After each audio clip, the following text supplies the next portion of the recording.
안녕하세요. 장영국입니다. 네. 안녕하세요. 정현숙입니다.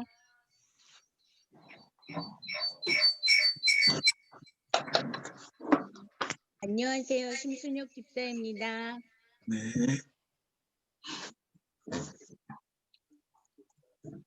강상규 성도님 들리십니까? 입니다. 네, 잘 들립니다. 예.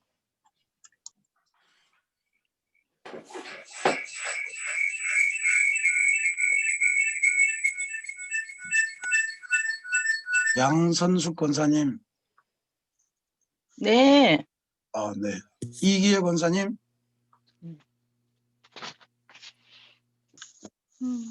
오디오 연결 중 일하시는데. 이거 들어왔을까? 그것도 설정한다면 목소리 돈이요. 응? 돈이. 돈만.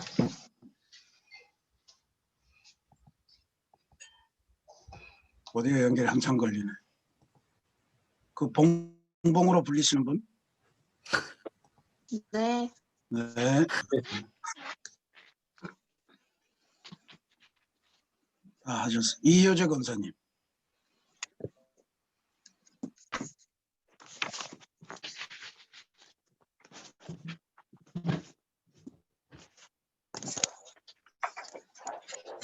제가 연결시켜 드릴 수도 있나요? 안 됩니다. 그건 본인이 하셔야 되는. IOHC는 누굽니까? 잘 모르겠습니다. 아마 최미석 권사님일 겁니다. 지금 아마 이동 중에 있어서. 써니강. 네, 안녕하세요. 네. 목사님, 저는 집에 가는 중 차 안이어서 비디오를 꺼놨습니다. 네. 아니 그냥 운전만 하시고 비디오는 켜놓으세요.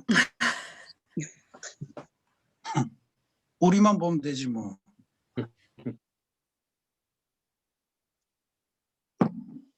써니님은 거기도 눈이 많이 옵니까?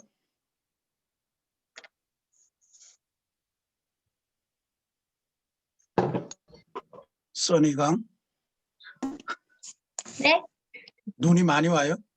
아까 11시 예배 드릴 때 많이 왔는데 비가 와서 눈이 다 녹았어요. 비가 와요 지금? 네. 자, 다른 분 다 점검이 돼요. 김주현 권사님? 오디오 꺼져 있어요. 네?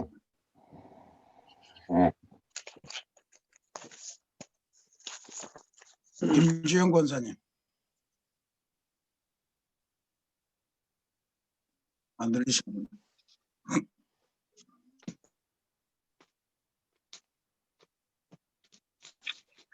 자, 다 됐죠, 그러면? 자, 반갑습니다. 기도하겠습니다. 사랑의 하나님, 오늘 주님 오시는 성탄을 기다리는 깊어가는 강림절 세 번째 주일입니다. 하나님, 코로나의 창궐로 우리가 비대면으로 모일 수밖에 없는 안타까움이 있지만 하나님께서 우리가 맞이하는 성탄에 본래의 뜻을 잘 새기라고 주시는 멈춤의 시간이라고 믿습니다. 그동안 주님의 성탄을 빙자해서 인간의 쾌락을 누리려고 하지는 않았는지 한번 되돌이켜보게 하시며 첫 번 크리스마스의 마음으로 다시 되돌아가서 주님을 온전히 경배하는 귀한 성탄의 마음과 뜻을 회복하는 은총의 2020년 비대면 강림절 되게 인도하여 주옵소서. 아멘. 주님, 오늘도 주일 예배를 드리고 다시 TBC 성경 공부로 모였습니다. 말씀이 우리의 삶을 인도하는 등불이요 빛이 됨을 다시 한번 기억하게 하시고 특별히 쓰러져가는 민족의 명운을 앞에 놓고 눈물로 기도하며 하나님께로 돌아오는 회개를 부르짖었던 예레미야의 마음을 다시 한번 되돌이켜보며 이 시기 혼란한 시대를 살아가는 우리 인류의 새로운 삶을 발견하는 귀한 시간 되게 도와주시옵소서. 감사드리며 예수님의 이름으로 기도합니다. 아멘. 우리 소정민 목사님께서 네. 지난주 성경 질문 이거를 하도록 하겠습니다. 네, 오늘 제가 그 문자로 다 보내드렸습니다. 그래서 이전에 저희가 비대면이었을 때 했던 것처럼 계속 이제 문자로 질문지 답 작성하신 거 보내주시면 되고, 그러면 제가 다시 그거에서 문자로 해서 사진, 김포목사님이 네, 아마 저희가 네, 그렇게 해서 사진으로 보내드리도록 하겠습니다. 그리고 오늘 그래서 아마 이제 받으신 게 이사야 40장부터 66장 질문. 목사님, 지난주 낸 거 안 보내주셨죠? 지난주 낸 거. 오늘 보내주셨어요? 못 받으셨나요? 제가 네. 사진으로. 네네, 문자로 제가 잠시만요. 저 그러면- 개인만 안 왔으면 나중에 받을게요. 네네, 제가 그거를, 네, 제가 죄송합니다. 이게, 네. 네, 말씀하세요. 네. 뭐죠?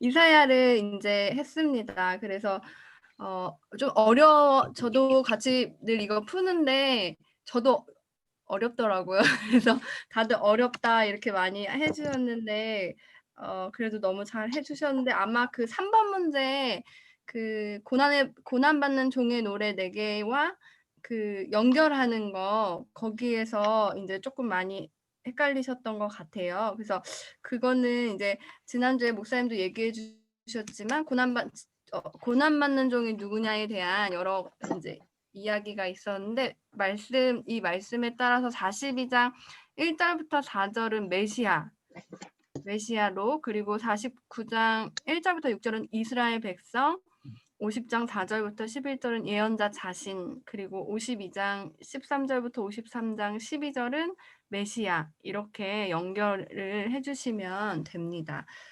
그리고 이게 몇 번일까요? 4번에 세일에 대해서 이게 무엇을 가리키는 것이냐. 그래서 이게 지난주에 저희 강의 안에도 이거에 대해서 다 나와 있어서 아마 강의 들으시고 세일이 이거구나 아셨을 텐데, 바벨론의 멸망과 바사의 승리를 통한 이스라엘의 회복에 대한 말씀, 그것을 가리키는 것이었다라는 것이고요. 그 다음에가 이제 8번에 54장 1절에 홀로 된 여인의 자식이 이게 무슨 뜻이냐. 그래서 아주 다양한 답이 나왔습니다. 그래서 이거는 이제 과거에 아무 소망도 없었다가 하나님의 은혜로 회복되어서 이제 새로운 삶을 누리게 되는 하나님의 백성, 믿음의 사람들을 뜻하는 말로 이제 사용이 되었다. 이렇게 기억해 주시면 되겠습니다. 그리고 마지막으로 11번 문제가 앞에 이사야 65장의 맥락에서 볼 때 새하늘과 새 땅은 어떤 상태일까요? 이 질문이었어요. 근데 이제 대부분 이제 분들이 앞에 이 65장 맥락에서 볼 때 이거를 못 보신 것 같아요. 그래서 새하늘과 새 땅에 대한 여러 가지 이야기들을 좀 많이 써주셨는데 이 이사야 65장 맥락에서 볼 때 새하늘과 새 땅의 상태는 이제 그 당시 우상 숭배자들은 이제 심판을 받게 되고 하나님의 백성들은 이제 그 환란에서 이제 벗어나서 기쁨을 맛보고 하나님께 신령한 예배를 드리고 그 하나님의 약속이 성취되는 상태. 이사야 65장 전체의 맥락에서 볼 때 새하늘과 새 땅의 상태는 이렇다라고, 그래서 제가 아마 그걸 다 적어드렸을 겁니다. 그래서 이 앞에 그 맥락에서 볼 때의 새하늘과 새 땅은 어떤 상태냐라는 질문이었다는 것을 기억해 주시면 되겠습니다. 혹시 질문지에서 질문사항이나 문의 좀 얘기를 나누실 부분이 있으실까요?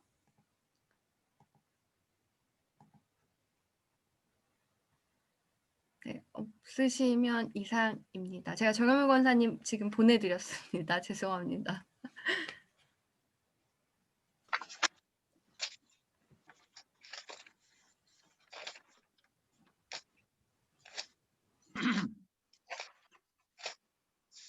끝났습니까? 네네, 이상입니다. 네, 수고하셨습니다. 오늘 30강 예레미야의 권에 예레미야 1장에서 52장까지 보는데요. 예레미야서는 뭐 우리가 잘 아는데 제가 개인적인 경험을 하나 알려드리면, 제가 이제 미국에서 박사과정 공부할 때 우리 서울대학교 후배 공대를 나와서 구약 성경, 구약 PhD를 공부하고 있던 후배가 있었는데 그 친구한테서 예레미야 이야기를 한참을 들었는데 뭔 이야기인지 잘 모르겠어요. 예, 뭘 공부하냐 그랬더니 그 예레미야서는 이게 너무너무 여러 사람이 지은 흔적이 나타난대요.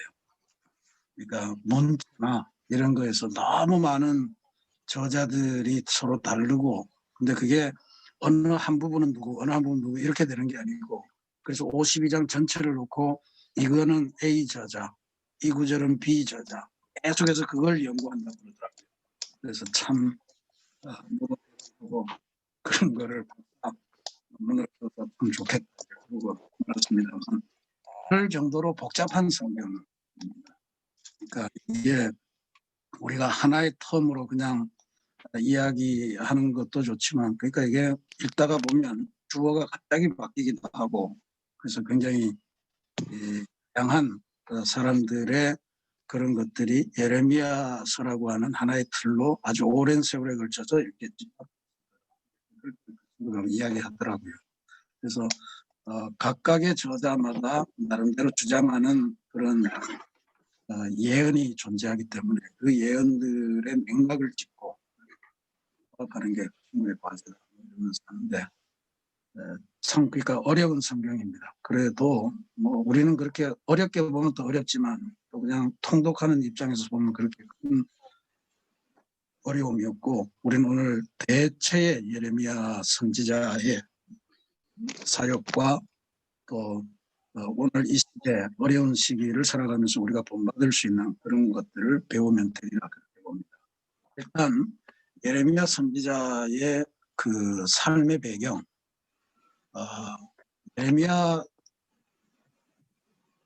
예레미야 선지자, 예레미야 이름의 뜻은 여호와께서 높이신다 이런 뜻입니다. 아가 들어가는 거는 여호와라고 그랬죠. 야훼, 야합니다. 그리고 여호와께서 높이신다 혹은 여호와께서 기초를 놓으신다 이렇게 생각하시면 됩니다.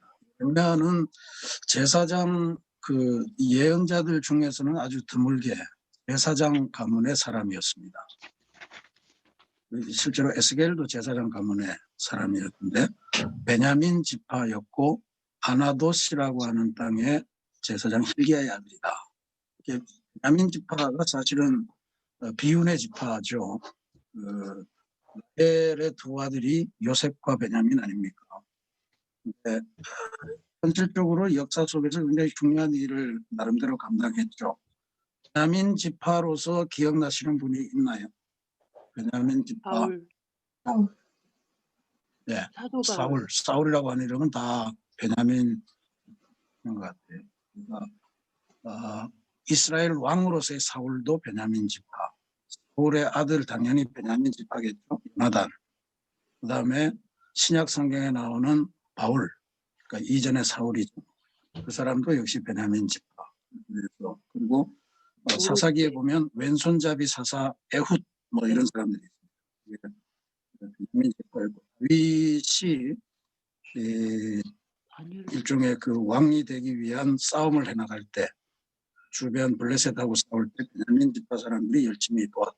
이런 성경 기록들이 나옵니다. 베냐민 지파 아주 믿음 좋은 지파에서 태어난 그런 존재다 이렇게 볼 수 있습니다. 언제 활동을 했느냐? 지난주에 우리가 그 이스라엘과 유다가 멸망할 때의 그 주요한 역사적 순간들을 자료로 나눠드린 적이 있죠. 거기 보면 지금 이렇게 되어 있습니다. 북이스라엘 멸망하고 597년에 1차 포로가 되잖아요. 그 포로되기 직전에 626년 그 요시야 왕 때입니다. 요시야 왕 때 이제 예언자로 등장해서 언제까지 했냐면 587년 유다 멸망 여기죠. 여기 유다 멸망 587년 여기까지 활동을 했다. 이렇게 보시면 626년에서 이 시기에 활동을 한 그러니까 민족이 수치를 당하고 멸망당하고 뭐 온갖 일들이 다 벌어질 때 아마 우리 구한말 생각하면 구한말에 도정에서 어떤 일이 있었는가 그런 것들을 보면 이때 상황이 얼마나 힘겨웠을까. 특히 예레미야는 백성들 속에 산 것도 있지만 거의 공중 예언자였거든요. 궁궐 속에서 임금한테 직접 간언하고 뭐 이랬던 사람이기 때문에 때로는 역적으로 몰리기도 하고 그래서 죽음 직전으로 갔다가 살아나기도 하고 뭐 이런 여러 가지 과정을 밟았습니다. 굉장히 혼탁스러운 시기였는데 실제로 어땠나 하면 여기 제가 예레미야 활동 시기에 왕들을 해서 무려 왕이 5명을 거쳐갔어요. 5명을 거쳐가고 God bless you. 대책에 하신 분? 뭔 이야기도 말했죠. 왕을 5명이나 거쳤어요. 그러니까 예레미야가 지금 횟수로 보면 어떻게 됩니까? 626에서 587, 26년에 13년이면 40년 예언을 한 거잖아요. 40년 동안에 왕을 5명 거쳤다. 이건 뭐 대단히 파란만은 역사의 한복판에 있었던 거죠. 일단 등장은 요시야 왕 13년입니다. 요시야는 다 아시죠? 국군 므낫세의 아들입니다. 근데 아버지하고는 전혀 다르게 성군으로 아주 오랜 동안 다스렸고 히스기야의 손자가 되는 것이고 히스기야의 신앙 전통을 다행스럽게도 할아버지의 신앙 전통을 계승해서 종교개혁, 그러니까 신앙개혁을 하는 것으로 유명하면서 성전 수리하다가 이제 성전에서 율법책을 발견하고 다시 옛날의 절기 또 제사 방식 뭐 이런 것들을 이제 찾아내면서 이방 신앙과 우상 숭배를 제거하려고 노력을 했습니다. 대부분의 개혁이 참 그렇듯이 시간이 지나면서 좀 형식화돼 갖고 사실 예레미야는 초창기에 요시야 왕의 개혁을 엄청나게 지지를 하고 그랬죠. 근데 그 출발했던 때만큼 초기의 성과를 못 거뒀던 것 같아요. 이제 중간에 이제 아수르하고의 사이에서 간극이 생기면서 아수르가 이 바벨론하고 싸우면서 밀리기 시작하니까 애굽의 도움을 청하러 이제 가는데 아수르를 도우러 가는 애굽 왕 느고를 무기또에서 제지하다가 전사합니다. 그래서 요시야가 끝나고 그래서 이제 그 다음에는 애굽이 본격적으로 남유다 왕국에 이제 그 정치에 관여하기 시작하죠. 그래서 왕을 자기네들이 세워요. 애굽 사람들이. 남유다 운명이라는 게 참 그렇죠. 요시야의 차남 여호아스라고 하는 사람을 이제 그 왕으로 책봉합니다. 뭐 계례 정권이라고 볼 수 있죠. 여호아스를 세워놓고는 곧바로 뭐가 마음에 안 들었는지 3개월 만에 이집트로 끌고 가요. 그러고는 죽여버립니다. 죽여버리고는 다시 요시야의 장남, 그러니까 여호아스의 형인 여호야김, 김을 다시 왕으로 올립니다. 이 지점에서 궁금하죠. 왜 타남부터 세웠을까? 대부분 이 장남이 뭔가 문제가 있다는 이야기겠죠. 그러니까 장남으로서는 이 기분이 안 좋을 거예요 아마. 이 자식들이 말이죠. 자기가 장남인데 왕을 안 세우고 차남 세우는데 차남을 죽이고 자기를 다시 세워. 그러니까 뭔가 하여튼 애굽하고는 묘한 뭐가 있었을 것 같아요. 근데 그러면서도 애굽에 끌려가면서 살아갈 수밖에 없었는데 결국은 애굽하고 너무 친하게 지내니까 바벨론이 이 적대감을 갖고서 이제 본격적으로 예루살렘을 공격하게 되는 빌미로 작용합니다. 바벨론의 1차 공격 이것에 이제 대상이 되고 실제로 이제 여호야김의 침략을 받아서 그렇게 지내다가 여호야김의 아들인 여호야긴에게 왕위를 물려줍니다. 근데 여호야긴은 3개월 딱 재임한 다음에 곧바로 이제 그 예루살렘이 포위당하면서 포로로 잡혀가죠. 597년 1차 포로 사건입니다. 이때 여호야긴이 직접 포로로 잡혀갑니다. 왕이 포로로 잡혀간 거예요. 한심하죠. 근데 그 바벨론이 여호야긴을 왕을 체포해 가고 나면서 곧바로 이제 그 요시야의 아들은 차남, 장남, 삼남 전부 다가 왕이 됐어요. 그 요시야의 아들 중에 이제 시드기야라는 놈을 다시 바벨론이 이번에는 임금으로 올립니다. 이게 나라가 이미 끝난 거죠. 앞에 세 사람은 애굽이 세우고 그 다음에는 바벨론이 또 왕을 세우고 이 민족이 자기 민족의 왕을 뽑지 못하는 그런 끔찍한 지경까지 가 있는 상태입니다. 시드기야가 이제 11년간을 제위에 있었는데 바벨론에 의해서 책봉이 됐는데 바벨론을 배신해요. 바벨론을 배신하고 이집트로 자꾸 가려고 하는 그런 성향이 있으니까 느부갓네살이 그냥 아예 멸망을 시켜버립니다. 그게 이제 완전히 멸망당하는 주전 587년에 2차 포로 사건이고 예루살렘이 최종적으로 남유다 왕국이 끝나는 시기에 마지막 비운의 왕이 되는 거죠. 그때 이제 예루살렘 성전도 파괴되고 그리고 본인은 눈이 뽑힌 채로 포로로 잡혀가고 그다음에 아들들은 다 죽고 뭐 아주 처참한 그런 왕입니다. 왕은 아니었지만 바벨론이 예루살렘을 멸망시키고 나서 유대 땅에 진짜로 베레 통독을 한 명 정도 그달라리아라고 하는 사람입니다. 근데 이것도 뭐 세웠는데 이게 바벨론에 의해서 세워진 총독이니까 바벨론파 민족주의자들이겠죠. 그 사람들이 그달리아를 암살합니다. 이 암살한 민족주의자들이 애굽으로 도망을 가잖아요. 바벨론을 피해서 애굽으로 망명하려고 할 때 예레미야를 같이 끌고 갔다. 보호막으로 삼고 끌고 갔던 것 같습니다. 이게 여호아스, 여호야긴, 시드기야 뭐 이런 왕들의 관계는 제대로 뭐 다 아실 필요는 없습니다만 하여튼 요시야의 아들들이 다 몇십 년 동안 왕에 있었고 그 중에 여호야김의 아들 여호야긴이 있었다. 뭐 이런 정도는 아시면 대단히 복잡한 시기를 예레미야가 살았구나. 그 이제 예레미야서는 크게 보아서 세 개의 예언으로 구성이 됩니다.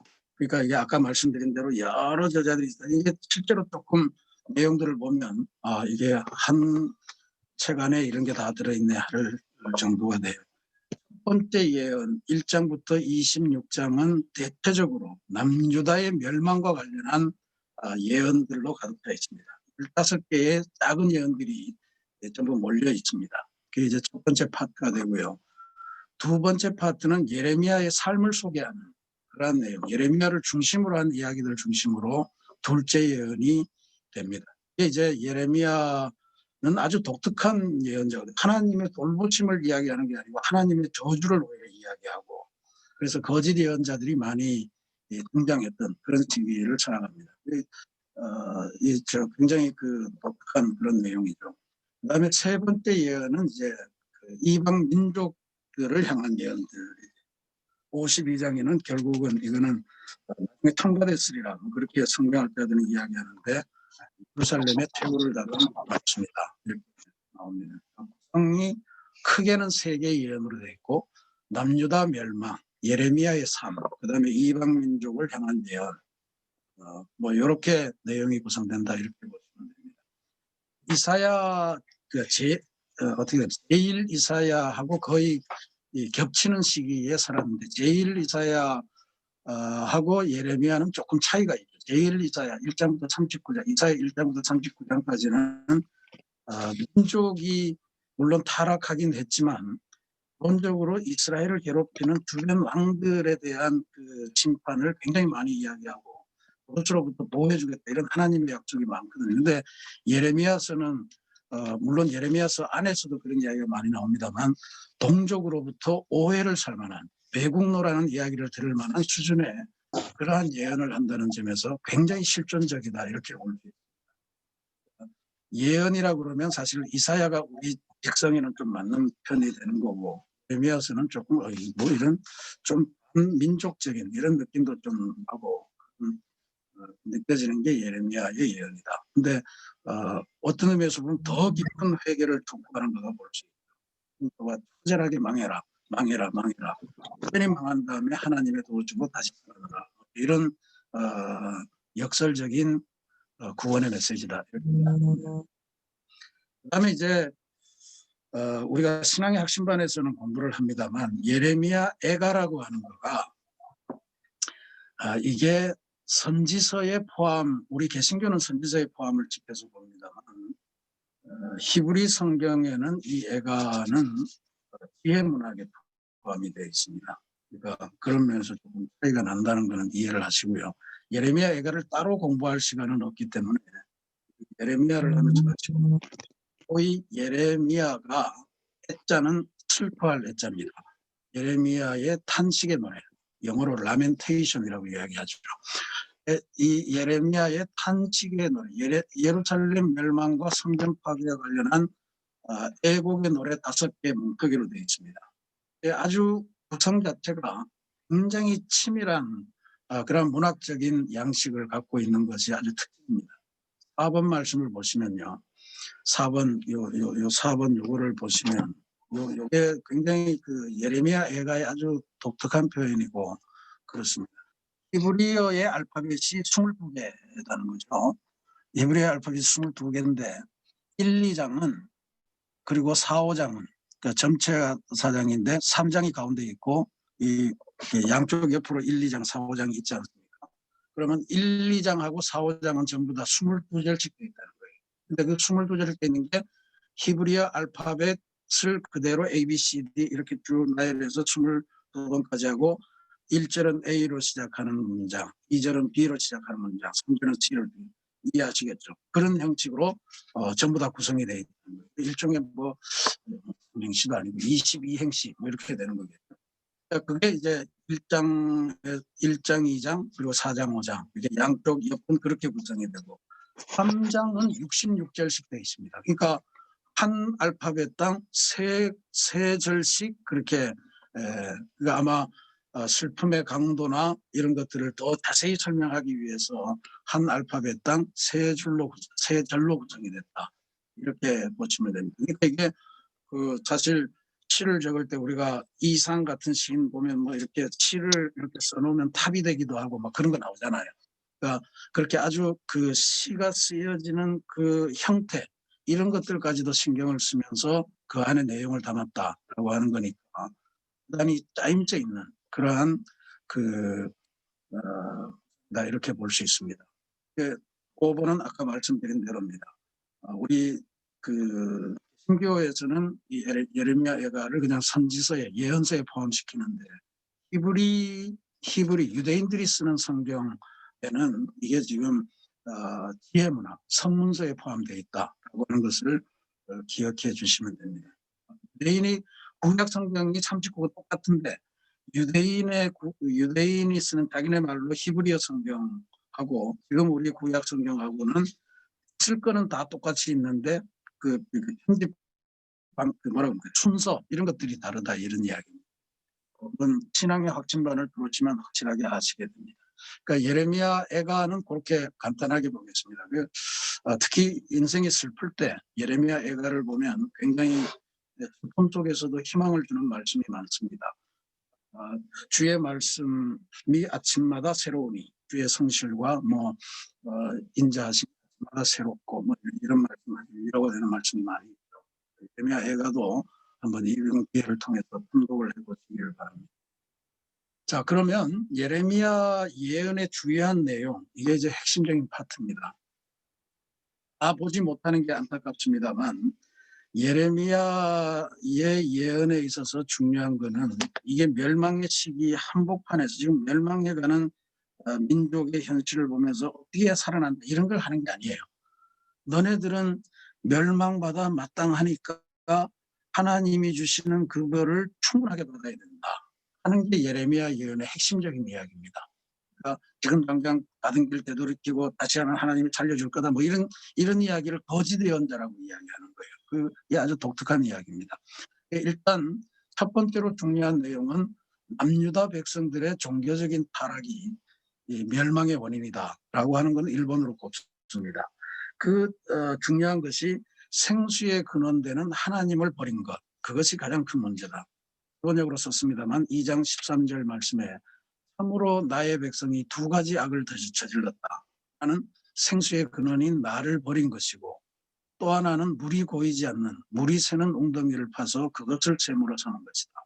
첫 번째는 생수의 근원되는 하나님을 버렸고 하나님을 버리면서 생수의 근원되는 이 샘은 막아버리고 그다음에 자기네들이 새로운 샘을 팠는데 그 샘이 뭐냐 하면 터진 웅덩이를 팠다 이런 이야기예요. 터진 웅덩이. 이건 예레미야가 사용하는 독특한 표현입니다. 터졌다라고 하는 거. 터진 웅덩이라고 하는 게 대단히 중요한 이야기죠. 서로 웅덩이를 팠는데 터진 웅덩이였다. 무슨 이야기입니까? 진리의 말씀이 당기지 않는 웅덩이. 자기네들의 욕망만을 담으려고 하는 그러한 웅덩이를 팠다. 이게 이방신을 영접한 이스라엘 백성의 종교적인 현실을 이야기하는 겁니다. 그래서 그런 면에서 이사야와 예레미야의 차이 제가 이야기를 했습니다만 이사야는 하나님 대신에 이방 세력에 거는 왕들에 대한 규탄 이런 것들이 이제 우선되는 그런 내용을 갖고 있다. 그러니까 백성들보다는 오히려 지도자의 잘못에 초점을 맞추는 반면에 예레미야는 지도자는 물론이거니와 백성들도 하나님 버리고 또 자기네들의 욕망을 봐서 스스로 터진 웅덩이를 하면서 그렇게 위안하며 살아갔다. 이제 이런 것들을 이야기하는 거예요. 이게 첫 번째로 중요하고 두 번째는 역시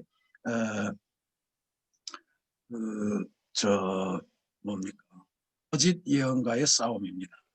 거짓 예언과의 싸움인데 거짓 예언이라고 하는 게 뭐냐면 잘 들어보십시오. 거짓 예언이 예레미야서에 나온 거짓 예언이 이런 겁니다.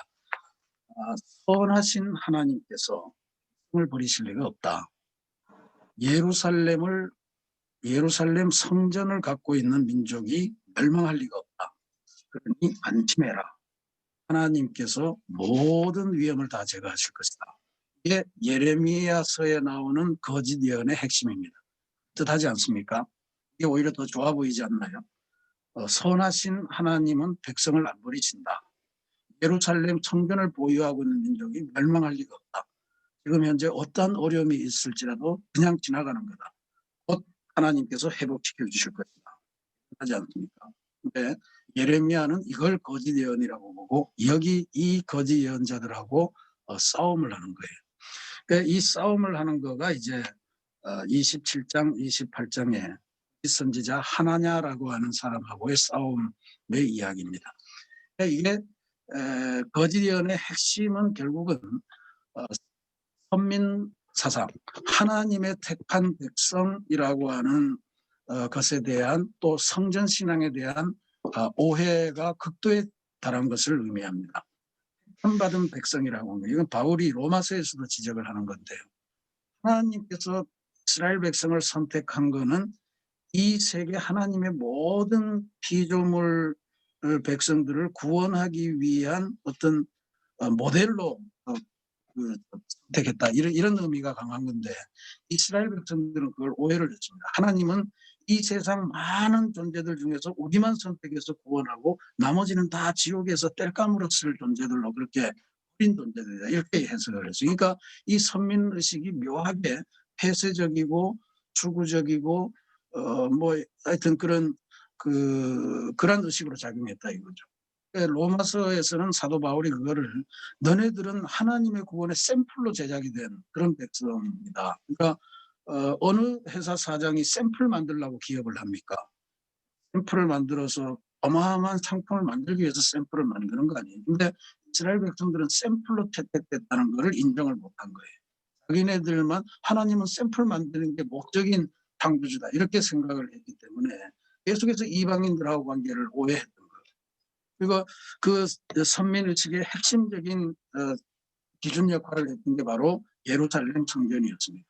하나님을 우리가 여기다 법궤를 중심으로 해서 하나님의 보좌를 여기 만들어 놨으니까 하나님이 여기 계시면서 시온을 다스리고 시온의 언덕에서부터 내려 보이는 모든 약속의 땅을 하나님이 지키고 보호하시니 어느 이방의 신이 우리를 엄습하겠느냐. 절대로 걱정하지 마라. 이게 이제 거짓 예언자들의 핵심이 되는 거고 이거는 지금 다시 말씀드리지만 그 이스라엘 백성들의 철저한 잘못된 하나님 신앙에서 비롯된 일이었다 이렇게 볼 수가 있습니다. 그 이제 거짓 선지자 하나냐가 이런 주장을 대표적으로 했는데 거기에 예레미야가 이제 도전을 하면서 27장에 보면 목에다가 줄하고 멍에를 걸고 길거리를 돌아다니면서 이민족은 이민족의 종이 될 것이다 이러면서 막 돌아다니는 사람들이 얼마나 싫었겠어요. 생각을 해보죠. 누가 더 백성들의 환호를 받는 예언이겠어요. 하나님이 우리를 버리지 않을 것입니다. 하나님이 우리를 지켜주십니다. 절대로 하나님을 믿는 민족은 패망할 일이 없습니다. 그런 거하고 너네들은 하나님한테 죄를 범했기 때문에 이제 곧 이방 민족의 종이 되어서 포로 생활을 하게 될 거다. 뭐 다명한 거 아니겠어요. 그러니까 거짓 선지자들은 승승장구하고 그 예레미야는 계속해서 민족을 배반하는 그러한 선지자로 몰려서 점점 어려워진 거죠. 그런데 이런 예레미야가 줄을 매고 멍에를 걸고 길거리를 돌아다니면서 종이 될 것입니다. 이렇게 선포하고 다니는 것도 다 하나님이 시켜서 하는 일이겠죠. 그런데 결과적으로 백성들은 하나님의 음성에 귀를 기울일지 모르지만 하나님께서는 거짓 선지자를 징벌하십니다. 결국 2달 후에 이 대결에서 하나냐가 죽어요. 그래서 그 하나님께서는 하나냐를 죽임으로써 그런 메시지를 지지하는 거죠. 예레미야의 메시지가 옳다고 하는 걸 보여주는 거고 백성이 회복되기 위해서 너희들은 먼저 죄로부터 벗어나는 긴 회개의 시간이 필요하다. 징계를 받아야 된다. 그리고 그 도구로 바벨론을 하나님이 확정하셨으므로 그 바벨론에 저항하지 마라. 그런 게 이제 예레미야를 통하여 주신 하나님의 메시지입니다. 이게 참 우리가 참 민족주의를 좋아하고 우리가 이미 일본의 식민지를 경험해 봤기 때문에 이런 이야기를 들으면 우리 스스로도 성경의 말씀이지만 그래요. 사실 그런 거 아니에요. 너희들은 그 좋은 기회가 많았는데 우리 구한말 시대의 조선 이야기입니다. 좋은 기회가 많았는데 세국 정책을 한다. 또 서양의 발달한 문물을 받아들이지 않고 당파 싸움에만 열을 올리면서 안동 김씨냐 안동권 씨냐 무슨 풍량도 씨냐 뭐 이래가면서 싸우는 이런 사색 항쟁 때문에 지금 이 모양이 이르렀으니까 너희들은 그 일본 사람들의 말을 따르면 개개인으로는 우수한 모래들 같은데 반짝반짝 빛나는데 도무지 뭉쳐지지가 않는 모래알 같은 존재들이다. 너희들은 일본의 속국 일본의 식민이 되어야 된다라고 하는 이야기가 지금 예레미야가 한 이야기하고 비슷하다 이런 이야기. 그러니까 일본에 저항하지 말고 일본을 배우고 일본에 항복해서 일본 치하에서 당분간 살면서 새로운 인생을 배우라 하는 이야기를 하는 거예요. 그러니까 이게 백성들한테 얼마나 큰 충격이 되겠습니까? 그러니까 예레미야의 고뇌가 여기서 나타나는 거예요. 하나님을 따르고자 하니 이 동포와의 갈등이 필연치 못하게 나타나는 거예요. 동포들의 숱한 바램, 예언자가 됐잖아요. 하나님의 말씀을 대언하는 그런 존재가 되는데 하나님의 말씀을 대하려고 하니 점점 동포들로부터 멀어져가는 그런 상황에 처해 있는 것. 이게 이제 예레미야의 고뇌였습니다. 27장 17절 말씀. 이게 참 그런 의미에서 제가 지금 말씀드린 우리의 일본 대국주의, 뭐 저는 그때를 살아보진 않았지만 우리가 역사를 통해서 배우는 거 아닙니까? 이런 이야기를 한 거예요. 너희는 그들의 말을 듣지 말고, 그러니까 거짓 예언자의 말을 듣지 말고 바벨로니아 왕을 섬겨서 살아남도록 하여라. 어찌하여 이 도성이 폐허가 되어야 하겠느냐. 그러니까 뭔 이야기입니까? 일본하고 싸우면 일본이 강한 군사력으로 조선을 완전히 그냥 초토화시켜버릴 텐데 일본에게 빌붙어서 일본에게 어떻게 해서든 잘 빌붙어서 아부하면서 그렇게 우리의 가족, 우리의 그 도성 이걸 먼저 지키는 게 우선이 아니겠느냐. 이제 이런 이야기로 들리는 거예요. 근데 이런 그 이게 일종의 오해겠죠. 뭐 들으면 오해가 아니라 실제로 그렇게 들리지 않습니까? 근데 이제 그런 해석이라는 거죠. 바벨론에게 아부하면서 생명을 부지하라는 것이 아니라 오히려 이게 이사야부터 쭉 나오는 남은 자, 구터기를 보호하면서 하나님의 때를 기다리며 회개하는 시간을 가져라. 회개의 방점이 놓인다라고 하는 것을 기억하셔야 됩니다. 근데 이게 실제로 현장의 삶, 역사의 삶의 순간에서는 이게 굉장히 어려운 설득의 과정일 거다. 그게 이제 예레미야의 고뇌겠죠. 아마 우리 그 일제 시대에 일제 강점기 시대의 기독교인들이 그 출애굽기를 보면서 또 다니엘서를 보면서 이게 지금 출애굽이니까 우리도 일본해야 되는데 무장투쟁을 해야 되나 아니면 일본 밑에서 실력을 갖추면서 무실력행해야 되나 뭐 이런 다양한 민족 독립운동의 노선이 있었을 때 그러한 고민들을 그대로 아주 적나라하게 보여주는 그런 과정인 것 같은데 예레미야가 하나님의 대언자였으니까 예레미야의 입장을 충분히 보호하면서 하나님의 말씀에 초점을 기다리고 본다면 딱 세 가지입니다. 하나는 하나님은 새 역사를 위해서 남은 자를 예비하신다. 이게 이제 구터기를 보호하는 그 역사가 되겠고 가장 중요한 것은 하나님의 때. 그건 결국 마지막 중요한 개념이 회개하고 연결이 되는 걸 거라고 그래요. 충분히 회개해서 하나님의 새 역사의 비전을 받아들일 수 있는 마음같이 되었을 때 그때서야 비로소 하나님이 새로운 역사를 맡길 거다라고 하는 이런 이야기입니다. 이게 예레미야의 고뇌를 잘 이해하시면 우리가 예레미야 공부는 다 한 것이다 이렇게 볼 수 있습니다. 우리도 때로는 이 세상에서 하나님 뭐 때로는이 아니고 우리는 기본적으로 오늘날 이 시대를 향한 하나님의 말씀의 대언자로 살아가는 크리스찬 아닙니까? 근데 이 과정을 보면서 이런 고뇌가 느껴질 수밖에 없을 것 같아요. 하나님의 말씀이 위로가 되고 또 백성들에게 선풍적인 인기를 끌면 좋겠는데 아무리 기도를 해도 하나님이 그런 말씀을 담아주시질 않는 거예요. 회개해라 아니면 지금 잘못 가고 있으니까 너네들은 벌을 받아야 된다.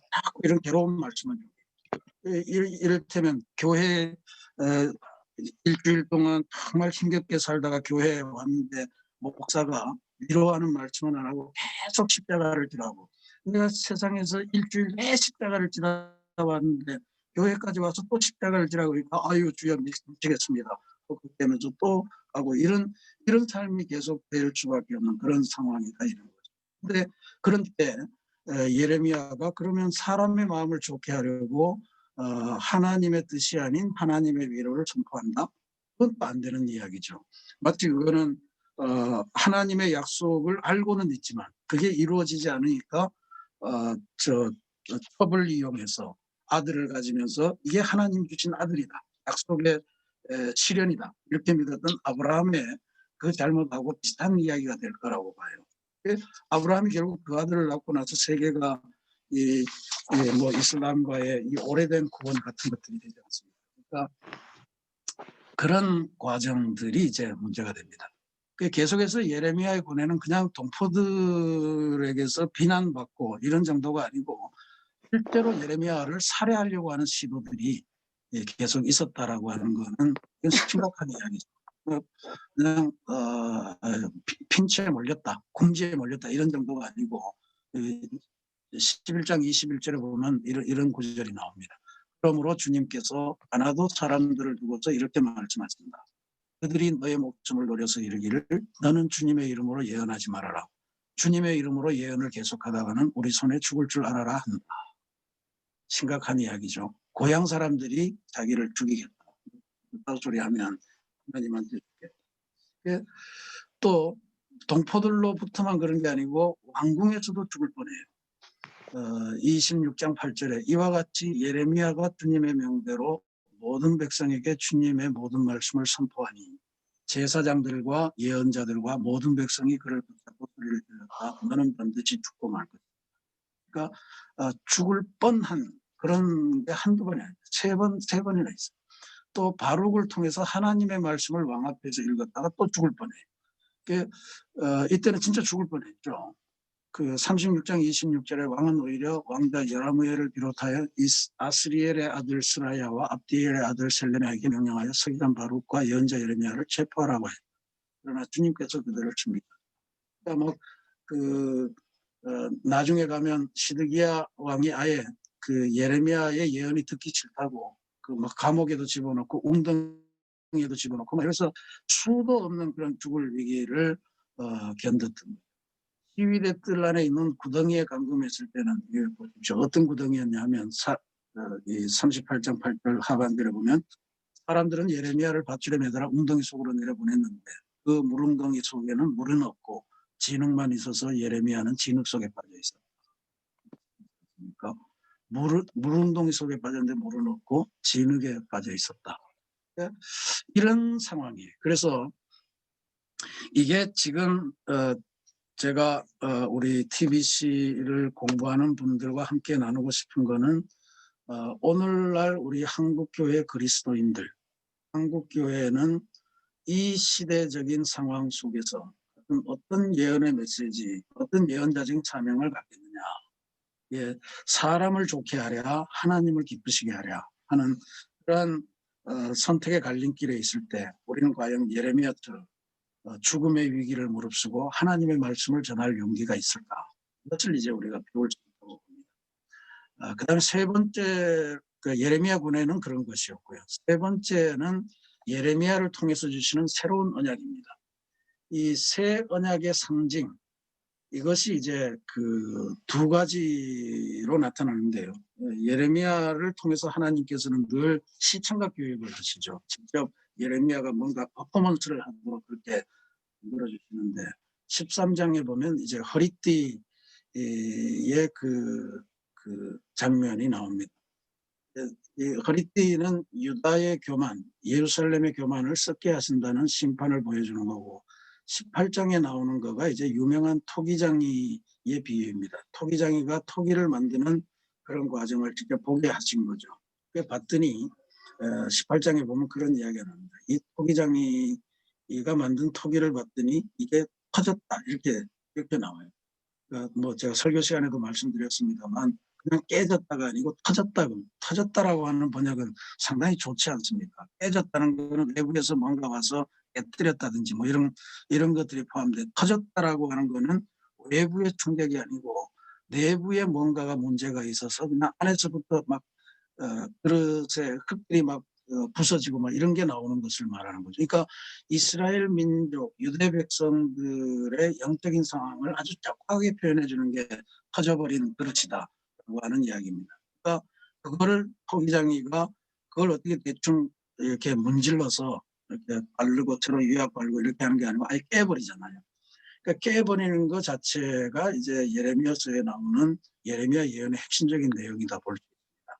왜냐하면 이 민족은 깨지지 않고 적당히 뭔가를 발라가지고는 미봉할성될 것이 아니고 완전히 깨어지고 그래서 새롭게 태어나는 것이 필요한 것이다.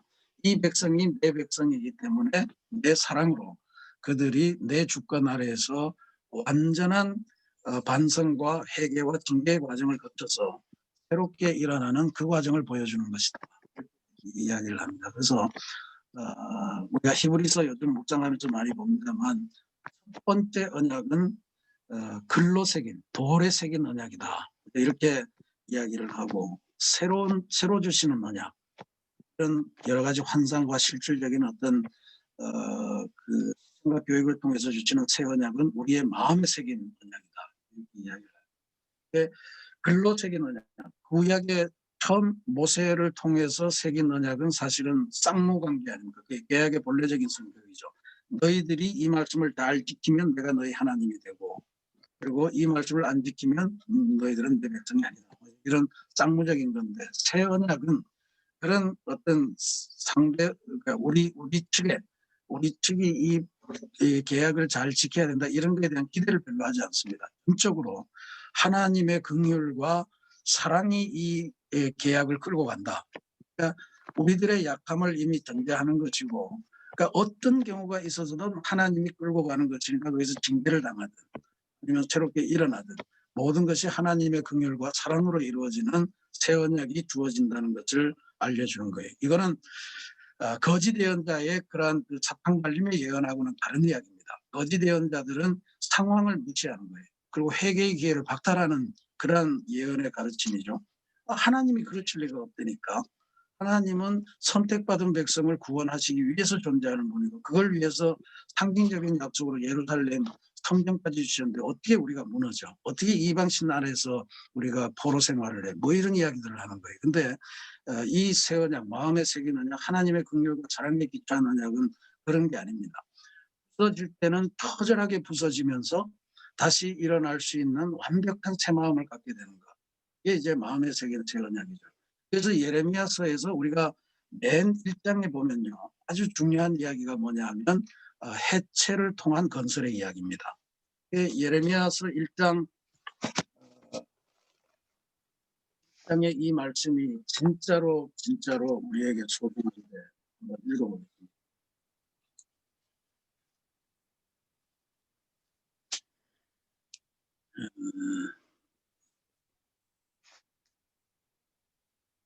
앞에 이제 중간 예레미야 1장 10절 말씀을 보시죠. 보라 내가 오늘 너를 여러 나라와 여러 왕국 위에 세워 내가 그것들을 뽑고 파괴하며 파멸하고 넘어뜨리며 건설하고 심게 하였느니라 하시니라. 그러니까 거짓 예언자들의 이야기는 건설 또 새로 심는 것 뭐 이런 것들만을 이야기하지만 예레미야는 절대 그렇지 않습니다. 해체를 통해서만 건설로 나아갈 수 있다라고 하는 이야기. 그러니까 지금 해체가 뭔 이야기를 하냐 하면요. 여러 나라와 여러 왕국 위에 세워 내가 그것들을 뽑고 파괴하며 파멸하며 넘어뜨리며 라고 하는 것은 사실은 이방 땅을 향한 이야기 같지만 사실은 지나온 이스라엘 민족의 과거 아브라함을 통해서 하셨던 약속이죠. 민족과 땅과 복의 약속. 이것 자체를 다 해체해버린다. 모세를 거쳐서 여수와 거쳐서 다윗 거쳐서 이루어진 약속의 땅의 실체를 전부 다 없애버리는 거다. 해체하고 이 해체를 경험해야만 이스라엘 백성은 하나님의 말씀으로 재건될 수 있다. 이게 바벨론 포로 사건이다. 이렇게 이야기를 하는 거예요. 그 거짓 예언자들은 이게 그럴 리가 있느냐. 하나님이 어떻게 선택한 백성인데 이러면서 백성들의 그런 이야기를 하는 거죠. 그러니까 예레미야에게 있어서 이 1장 말씀 뽑기도 하고 심기도 하는 이 하나님의 역사를 우리가 잘 기억하셔야 됩니다. 우리 인생에 있어서도 해체의 과정이 아프죠. 싫죠. 또 부담스럽죠. 예수를 잘 믿으려고 들어왔는데 예수를 믿기 시작하는 갑자기 해체의 과정이 시작되는 거. 이런 거 견디기 어렵지 않습니까? 내가 신을 잘못 선택했나 보다. 뛰쳐나가고는 사람들이 많습니다. 왔다가도. 예수를 믿기 시작했는데 왜 갑자기 우리 집에 우환이 막 생겨요. 막 이런 이야기를 막 하십니다. 해체의 과정이에요. 다시 세우기 위해서 여러 가지가 종합되는 과정에 그게 주시는 거예요. 그러니까 그런 해체의 과정을 밟을 때 하나님이 주시는 거는 피할 길을 내주신다고 그러는 거거든요. 그러니까 그걸 견뎌야 되는 그런 과정이 필요한 거죠. 그래서 이 해체를 통한 건설 이것을 이해하지 못하면 굉장히 어렵습니다. 그러니까 여호수아에서 우리가 진멸을 통한 생명 이걸 이야기했는데 그건 좀 다른 이야기죠. 그건 이제 이민족의 경우에는 하나님을 믿지 않는 민족에는 철저하게 진멸하라고 그랬고 그다음에 이제 하나님을 믿는 약속의 백성에게는 계속해서 성승장구하는 역사를 이야기합니다. 그럼 이거는 하나님을 믿는 백성이라고 할지라도 그 안에 옛 언약에 가로막혀서 하나님을 배신하고 온전히 말씀을 듣지 않은 과정이 있으면 설령 주신 약속이라도 해체시킨다라고 하는 이 선언이 담겨 있는 겁니다. 그러니까 이거를 신약적인 시각으로 읽으면 예수 그리스도의 십자가의 죽음, 이걸 통해서만 부활의 승리로 나아갈 수 있는 그런 길이 열린다라고 하는 그런 메시지로 그걸 할 수 있다고 봅니다. 예레미야의 이 민족 멸망의 현실 속에서 예레미야에게 주어진 예언의 핵심, 하나님의 말씀의 핵심은 어떤 경우에든 평화롭게 위기를 넘기려고 하는 생각을 하지 말고 하나님이 주신 징계라고 믿고 바벨론을 섬기면서 바벨론 땅에서 살면서 바벨론을 위해서 기도하면서 하나님의 때를 기다리는 거예요. 그러니까 예레미야가 경험했던 그 여러 왕들을 보셨잖아요. 전부 다 어떻게 됐습니까? 애굽의 스라에서 애굽의 눈치 보면서 애굽과의 손을 잡고 어떻게 하면 바벨론을 대적 혹은 피해가면서 애굽의 힘을 빌어서 이 위기를 이겨나가볼까? 그러면 다 죽어나가는 거잖아요.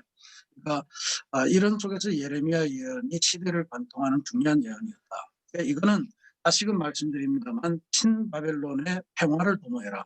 애굽 대신에 바벨론을 선택하라 이런 이야기가 아니죠. 철저하게 회개하는 것. 나에게 주어진 회개의 수단으로 혹은 죄를 다시 그 감당하는 어떤 죄값을 치르는 그 과정을 생략하지 말라 이런 이야기가 됩니다. 민족이 없어질 것 같은 그런 위기의식 속에서도 하나님이면 우리가 다시 살아날 기회가 있습니다. 하나님이 남겨주신 이 남은 자만 있어도 우린 다시 일어납니다. 내가 그 남은 자가 되겠습니다. 시련을 견디겠습니다. 이런 자세가 필요하다는 거죠. 하나님에게만 의지하며 새로운 새벽을 기다리는 남은 자를 통해서 하나님의 새 역사가 이루어진다. 이게 예레미야서가 갖고 있는 핵심적인 메시지입니다. 오늘 아마 한국 교회를 바라보면서 저도 비슷한 느낌을 많이 갖습니다. 제가 늘 그런 말씀을 해서 진짜 뛰쳐나가면 어떡하나 그런 고민들도 하셨는데 진짜로 여기 남아 있으면 좀 부담금 내고 말이죠. 그 썩어 빠진 위 상층부들을 보위하면서 그렇게 하는 거가 이게 교단을 분열시키지 않는다고 좋은 일일까 이런 생각이 자꾸 들어요.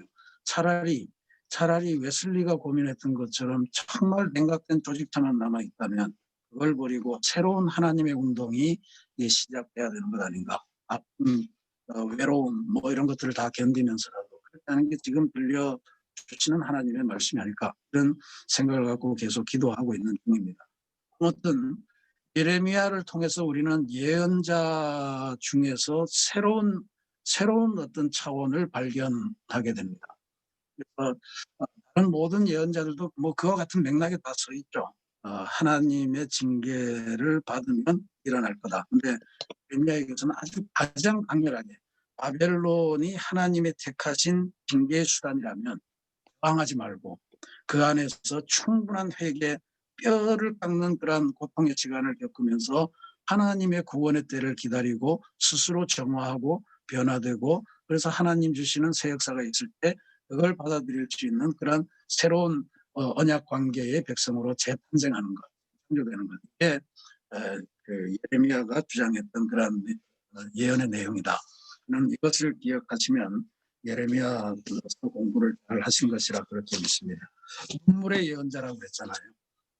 오늘 우리도 예레미야를 생각하면서 이 땅의 현실을 위해서 새롭게 눈물을 뿌리면서 그리스도인의 삶을 살아가는 역사가 있기를 기도드리겠습니다.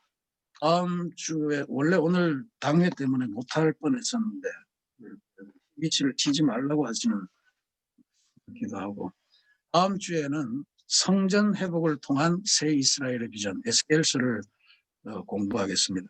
이게 지금 우리 교재에 뭐라고 제목이 됐냐 하면요. 공동체 속에서의 개인의 역할. 난 참 이런 거 볼 때마다 짜증나는데 이 제목을 뽑아도 그렇게 뽑나. 그렇게 해서 이걸 좀 뽑았습니다. 에스겔은 사실은 예루살렘 성전 회복이라고 하는 큰 비전으로 이스라엘 백성이 새롭게 뭉치고 다시 일어나야 된다. 이 비전을 한 거거든요. 그런 차원에서 에스겔서를 다시 한번 잘 공부해 보시고, 에스겔서는 특별히 아주 귀중한 환상들로 만들어져 있는 그런 성경이기 때문에